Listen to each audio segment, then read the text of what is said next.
Hola Víctor, queríamos agradecerte antes que nada que nos permitas venir a tu lugar de trabajo y te agradecemos que formes parte de nuestro ciclo de entrevistas denominado 5 en 10 que se emite por nuestro canal de YouTube LS Kilpi, mediante el cual nosotros queremos acercarle al funcionario, en este caso vos senador de la Nación por la provincia de Chaco, al común de la gente. Arrancamos las entrevistas siempre de la misma manera, Víctor, preguntando, ¿quién es Víctor Zimmerman? Bueno, lo primero, el agradecido soy yo por tener esta oportunidad, primero por conocerlos y segundo un poco saber lo que hacen y tener esta posibilidad de que, bueno, difundan un poco quiénes somos nosotros. Eh, yo soy un hombre del interior que nació en el interior de Chaco, hijo de productores, que como se estilaba en esa época, bueno, mi padre soñaban con el hijo del doctor y entonces me mandaron a la escuela a estudiar primaria, secundaria y después me incentivaron para que termine yendo a la facultad, así que tuve que venir del interior a Resistencia, a la universidad pública, donde ejercí de contador público. Y a partir de ahí, bueno, eh, yo hice mi carrera universitaria con gobierno de cuarto. Después me tocó estar bajo bandera con mi conflicto de Malvinas. Fui 18 meses bajo bandera, la guerra con Malvinas. Cuando salí de ahí del ejército, terminé mi facultad y bueno, me recibí joven y salí a trabajar.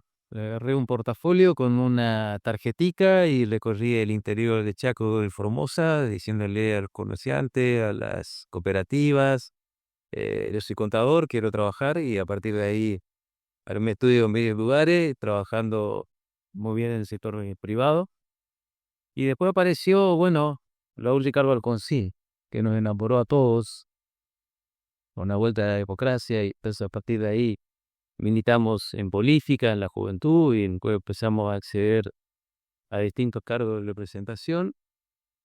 Y yo termino involucrándome porque miraba a mi alrededor y decía, bueno, era muy fácil sentarse en una mesa de un bar o reunirse con los amigos y decir, qué mal que anda la cosa pública, que no se me suenan las cuestiones. Entonces decidí involucrarme. Involucrarme significó que empiece a militar en política de la juventud y después, bueno, tuve la posibilidad de acceder a distintos cargos de representación, fui intendente 2 veces, fui ministro provincial 3 veces en 3 ministerios diferentes, fui diputado nacional, trabajé en la Auditoría General de los 16 años y entonces me involucré a partir de ahí a la gestión pública, pero nunca abandoné mi actividad productiva. Yo soy nacido y criado atrás de una vaca, como se dice normalmente en el campo, en el interior profundo. En aquella época, bueno, para los que están en el campo, seguramente van a entender algunos términos. Nosotros parábamos rodeo y ahí curábamos los terneros. No era como ahora que viste que tenés todo tecnificado, que tenés maña con casilla de operación, con toril rotativo, muchas cosas que obviamente, felizmente, con el avance de la tecnología y la ciencia y la técnica, ha evolucionado mucho. Aquello eran otros tiempos. Pero yo vengo de ahí, ese sector productivo. Por eso siempre hago una enorme diferencia entre lo que significa la familia agropecuaria, la familia del campo a la que yo pertenezco, con la actividad agropecuaria, con los feedlot, que obviamente tienen todo el derecho del mundo a hacerlo, que algunos son empresarios y dicen, bueno, ahora voy a tener otra actividad que tiene que ver con esto, o los clubes de siembra, que existen y que hay que hacer, y se contratan los servicios y se siembra. Yo vengo de lo otro, de el productor y de la familia agropecuaria, así que básicamente soy eso y un ciudadano que entiende que para cambiar las cosas hay que involucrarse y hay que meterse a mí. Así que bueno, con ese criterio llegué hasta acá. Impecable. Muy buena definición de quién es Víctor Zimmerman. Voy a hacer foco en una parte de tu descripción y cuando te describiste en persona. Hablas de lo que es el campo. Hiciste mucho foco en el campo recién. eh, y creo que, según mi opinión personal, se está perdiendo eso, Víctor. Como que la gente no está yendo al campo. ¿Pensás que es por algo en especial? ¿Porque la gente perdió esas ganas de trabajar o es por algún motivo, otro motivo?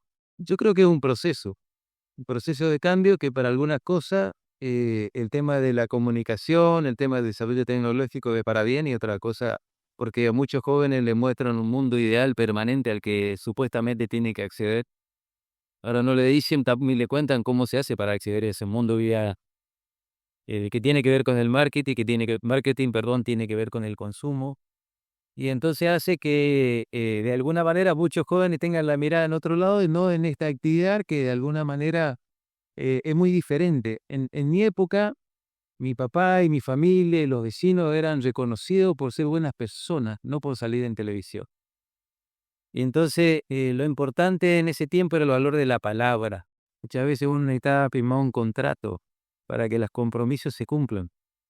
Y estas cosas es como que de alguna manera se fueron reemplazando.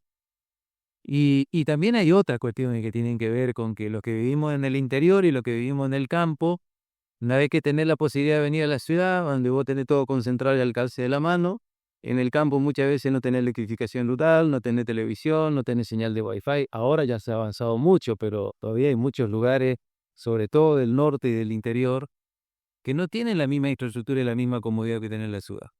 Entonces como que la gente buscando y con la esperanza de conseguir mejores cosas y poder acceder a este mundo que se ve en televisión o en las redes, abandona esta situación del campo y busca, digamos, cumplir con esos sueños, con esa, de alguna manera, esa cuestión ideal que se muestra a través de la red y la televisión. Yo creo que tiene que ver con varias cosas.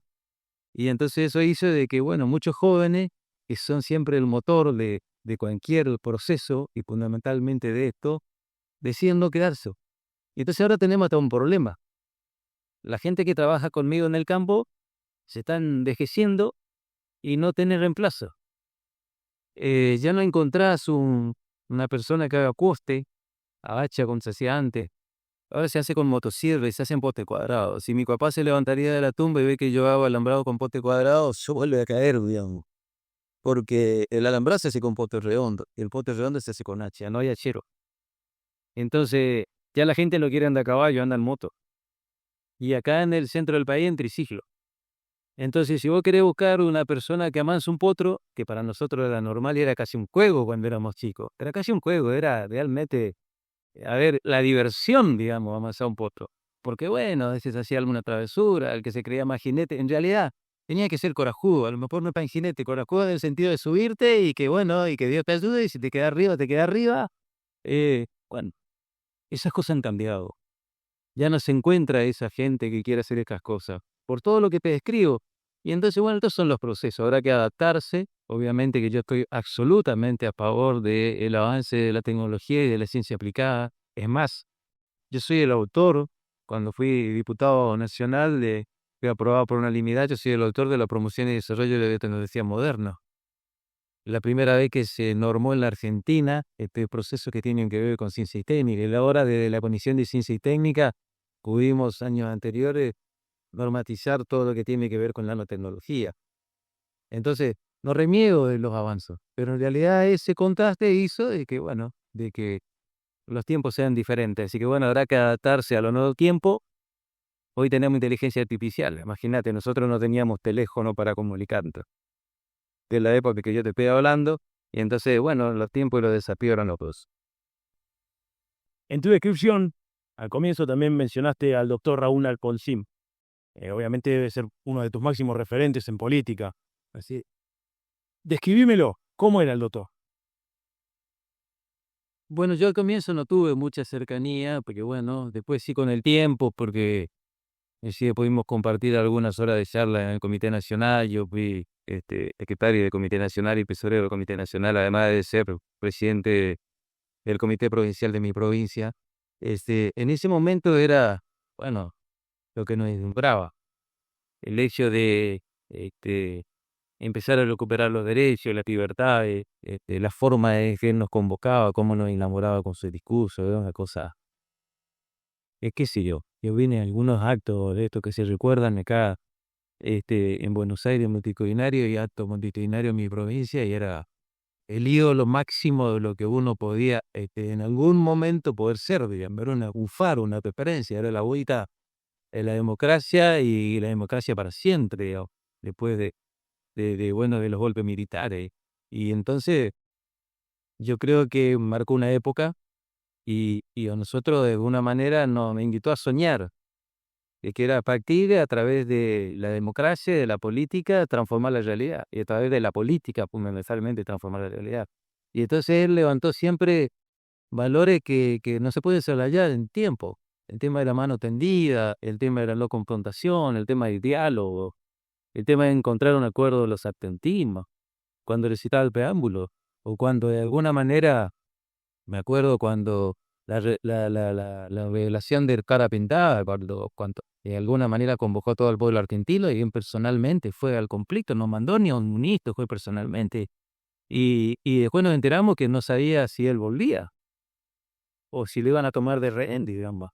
Entonces estas cosas que después nos fueron marcando como una cuestión de época, que tiene que ver con un proceso, porque obviamente gracias a ese esfuerzo de él y de muchos otros, pero que él de alguna manera conducía, nosotros hoy estamos disfrutando esta democracia, esta división de poderes que tenemos en la Argentina, que obviamente tenemos que ver si lo honramos y lo fortalecemos para que de alguna manera todo su esfuerzo y lo que nos enseñó a todos los partidos, porque Alfonsín pasó a ser una figura que no tiene que ver solo con los chaqueños, con los argentinos, y por reconocido como un demócrata en el mundo. Así que bueno, eso era lo que de alguna manera nos inspiró y obviamente nos llevó a mí y a muchos de nosotros a dejar lo que estábamos haciendo del sector privado e involucrarnos en la política.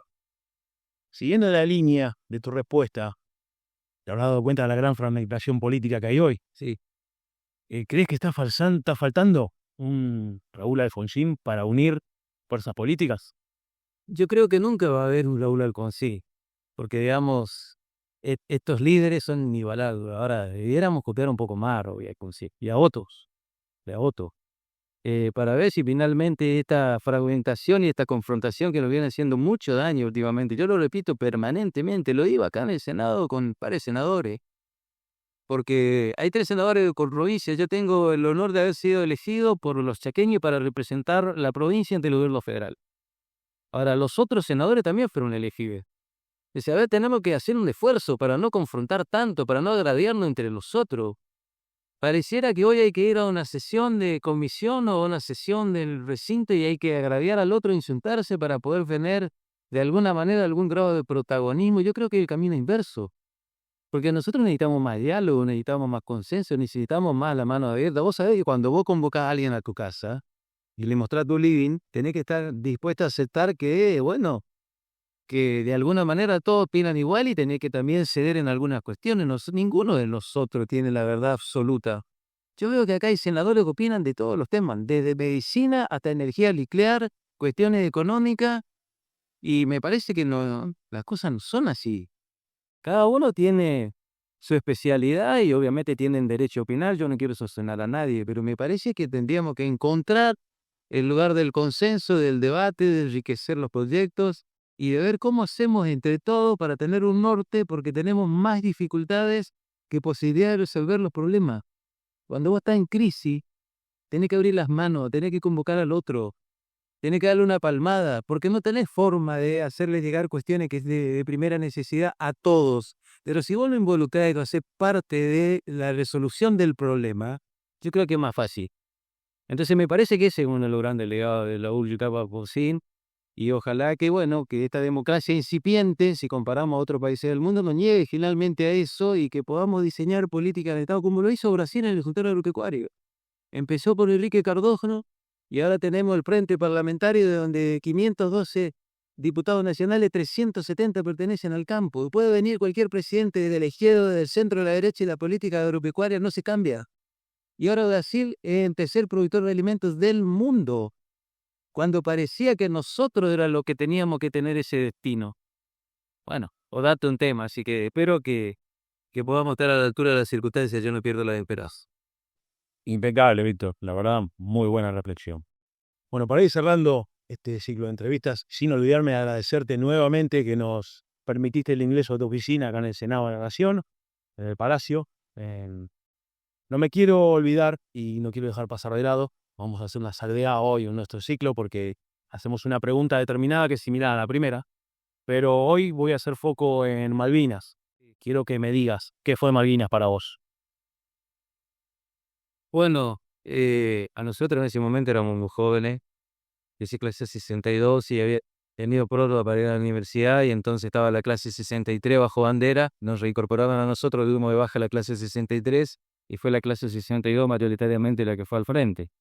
A mí me tocó por estrategia militar quedarme en el distrito militar, sí, me tocó en alguna vez trasladar a un soldado acá en Buenos Aires, porque incorporábamos el distrito militar Chaco y aún incorporábamos mucha gente del norte y distribuíamos a los distintos regimientos. Bueno, en ese momento era un acto patriótico.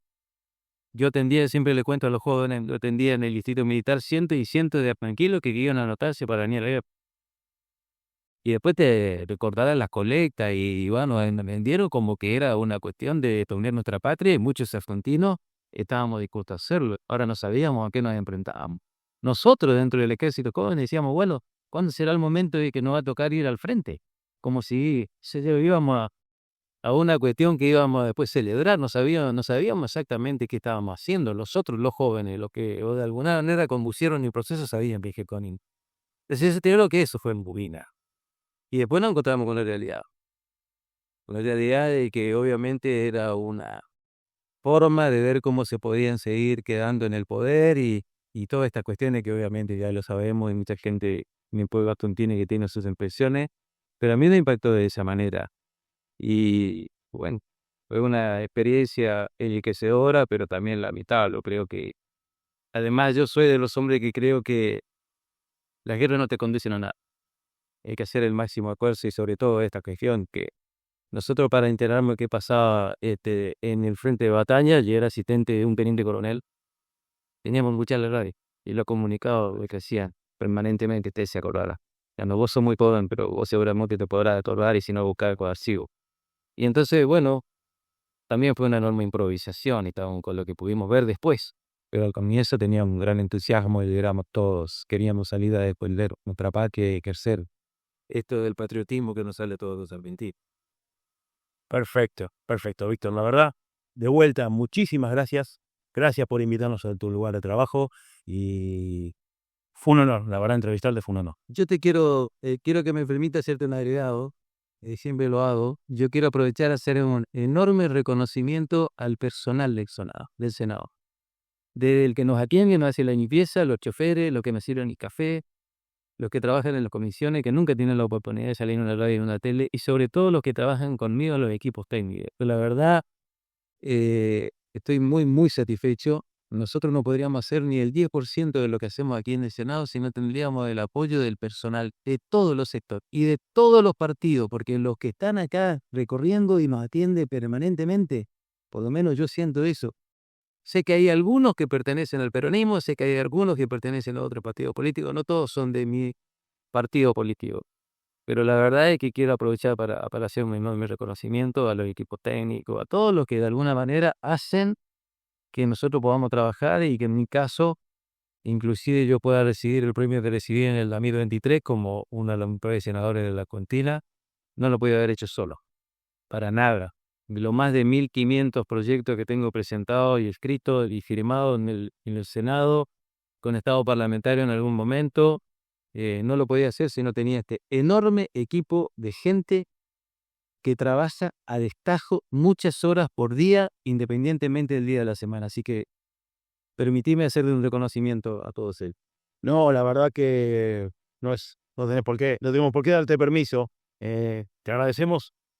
Imagínate que nos permitas a nosotros entrevistarte y que digas estas palabras para la gente que está en este palacio. Creo que se van a sentir muy honrados. Muchísimas gracias, Víctor. A ustedes, gran abrazo.